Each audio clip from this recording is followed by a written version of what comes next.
Yeay, luar biasa. Masih bersama saya Anang Batas. Kita ketemu lagi di Stand Up Comedy Battle of Comedy. Yuk, tadi sudah Setiawan lawan Adriano. Sekarang saatnya edisi expired. Loh, kalau dari luar kan ekspatriat, kalau ini expired tuh ya. Sekarang Wisband aja dulu dari AB, tepuk tangan untuk Wisband. Selamat malam. Gimana kabarnya? Baik?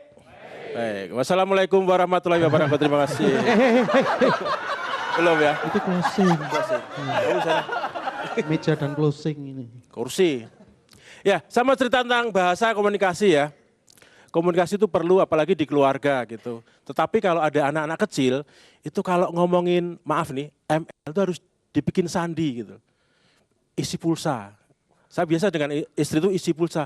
Mah, nanti isi pulsa ya. Suatu hari istri bilang, baru nggak ada sinyal Pak. Hari kedua, mah nanti malam isi pulsa ya. Baru lowbat gitu. Hari ketiga juga, mah isi pulsa nggak ada sinyal. HP-nya rusak gitu. Hari keempat, hari kelima, hari keenam, saya diem aja. Akhirnya hari ketujuh istri saya bilang, Pak, jadi isi pulsa enggak? Enggak, udah ganti provider, aku bilang.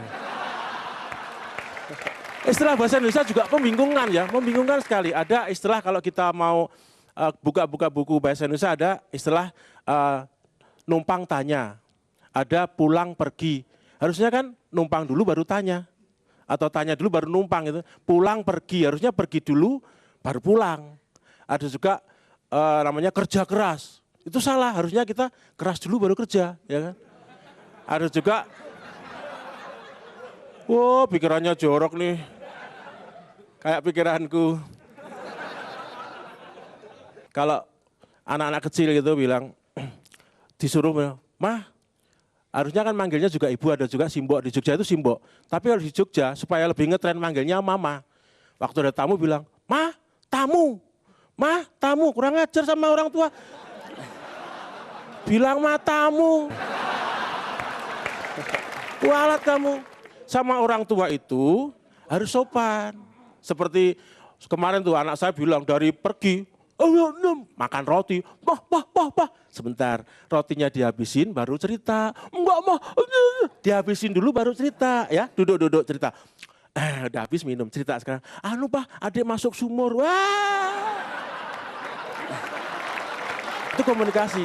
Juga waktu zaman perang dulu nggak ada komunikasi. Kita nggak tahu musuhnya Belanda itu perang apa. Kita perang gerilya kan. Pak, itu pimpin perang, ayo kita perang gerilya di hutan. Sementara Belanda nggak ada perang gerilya, dia perang kota. Dia di kota, di mana nih musuh kita? Jadi selama 350 tahun, Belanda mencari kita nggak ketemu karena kita di hutan. Dan senjata kita juga waktu itu kalah. Di soal persenjataan kita kalah. Coba, Belanda pakai senapan mesin kan. Kita pakai apa? Bambu runcing. Bayangkan, meruncing pakai apa? Kalau ngeruncingin bambu pakai apa? Pisau kan. Kenapa nggak perang pakai pisaunya aja?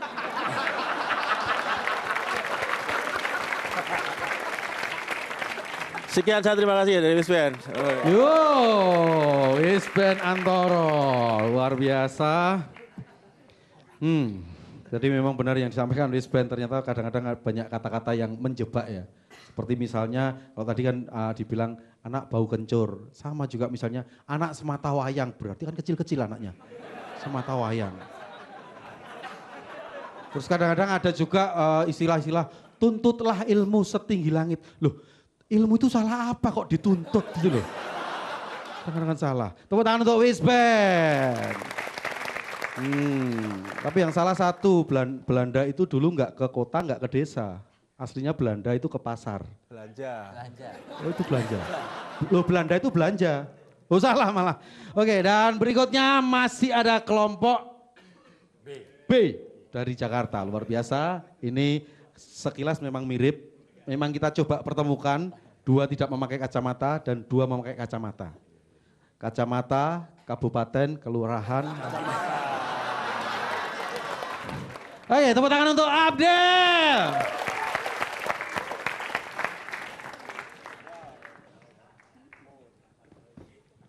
Selamat malam Unpad ya, Universitas Pangeran Diponegoro.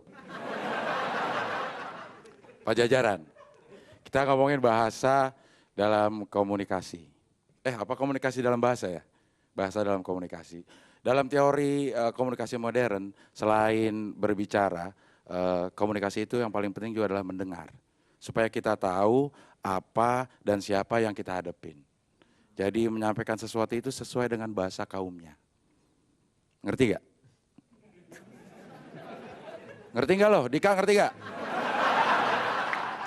Kalau ngerti tolong ulangin, gue gak juga. Nah, bahasa itu waktu gue kecil, bahasa itu macam-macam, ada tingkat-tingkatannya. Kalau kata orang tua gue, harus disesuaikan sama orang yang diajak ngomong. Kalau gue nanya, Dika, lo udah makan belum? Nah itu pantas karena seumuran, ya kan? Dika, lo udah makan belum? Pantas. Tapi kalau sama bapaknya Dika, gue ngomong, lo udah makan belum? Itu nggak pantas karena dia lagi minum.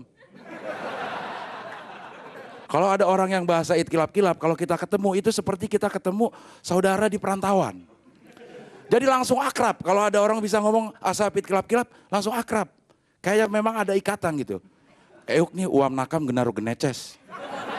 Itu padahal artinya gue mau makan kurang seceng. Tapi dibalik jadi agak keren gitu. Ul ita-ita oleh generaben. Lo hati-hati kalau nyebrang. Terus makin kesini ini bahasa semakin terkotak-kotak. Komunitas. Komunitas ngotsnap, bencong, ya isnap ya. Nah itu membuat orang jadi pemborosan itu. Pemborosan, kalau bahasa Allah itu pemborosan hurufnya. Mau ngomong semangat cemungut. Itu pemborosan huruf, karakter. Nah itu diciptakan oleh para provider sebenarnya. Supaya karakternya banyak, SMS-nya banyak jadinya.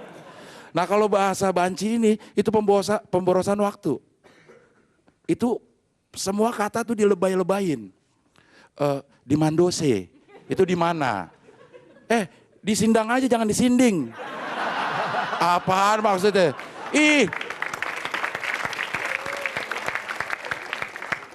Lambreta itu lambat, lambada gitu. Ada lagi yang gila nih.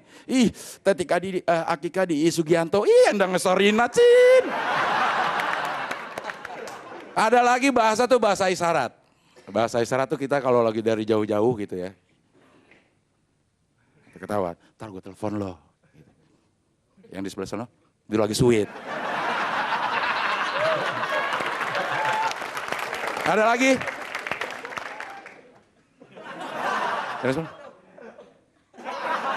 Mau ke Putu enggak? Enggak ah, gue kenyang.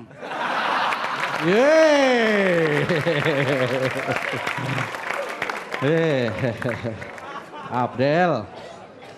Ternyata paling menjiwai dengan bahasa isyarat itu cuman Abdel. Tadi gimana? Itu apa maksudnya? Kue putu kan. Kue putu. Luar biasa, tepuk tangan untuk Abdel. Kita nanti akan lihat siapakah yang berhak mendapatkan trofi, piala. Masih bersama kita semuanya. Dia ada di Stand Up Comedy Battle of Bukan, Botak itu vokalisnya Tantri. Kota.